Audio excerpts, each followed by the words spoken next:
Welcome to my channel users lens.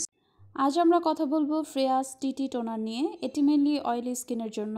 প্রোডাক্টটা claim করছে এটা স্কিনের ময়েশ্চারকে রিস্টোর করবে এবং পিএইচ ব্যালেন্সকে ঠিক করবে। এছাড়াও এটা ক্লেম করে আমাদের অয়েল প্রোডাকশনকে রিডিউস করবে এবং অ্যাকনি ট্রিট করবে।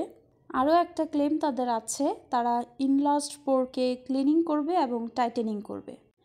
ব্যবহার নির্দেশিকা অনুযায়ী এটা আমরা কটন প্যাডেও ব্যবহার করতে পারবো অথবা পরিষ্কার হাতেও আমরা এটা ব্যবহার করতে পারবো।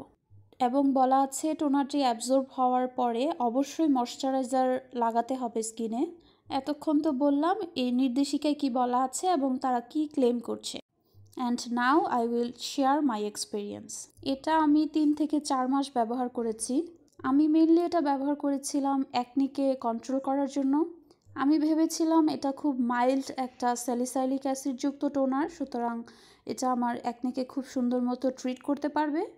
কিন্তু আমার মনে হয়েছে এটা আপনার যদি সেন্সিটিভ স্কিন হয় তাহলে আপনার স্কিনকে একটু ইরিটেটেড করে দিতে পারে।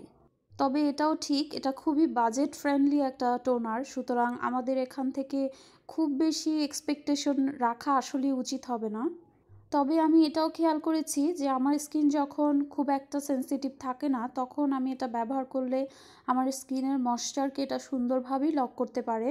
এবং আপনাদের যাদের স্কিন খুব একটা সেন্সিটিভ না এবং নর্মাল 2-1 অ্যাকনে হয় তারা এটা ব্যবহার করতে পারেন, যেহেতু এটা খুব মাইল্ড একটা টোনার, সুতরাং আপনাদের হেল্প হবে। এটাতে খুব সামান্য পরিমাণে স্যালিসাইলিক অ্যাসিড আছে, যার কারণে খুব একটা ইরিটেট করে না স্কিনকে।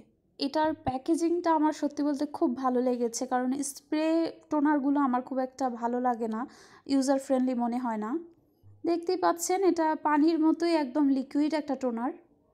ব্যবহার করার পর খুব দ্রুত স্কিনে অ্যাবজর্ব হয়ে যায় এবং অ্যাবজর্ব হওয়ার পর আপনাদের অবশ্যই সাথে সাথে একটা ময়শ্চারাইজার ব্যবহার করে ফেলতে হবে। আজ এখানেই বিদায় নিচ্ছি। আপনারা সবাই ভালো থাকবেন, সুস্থ থাকবেন। টাটা।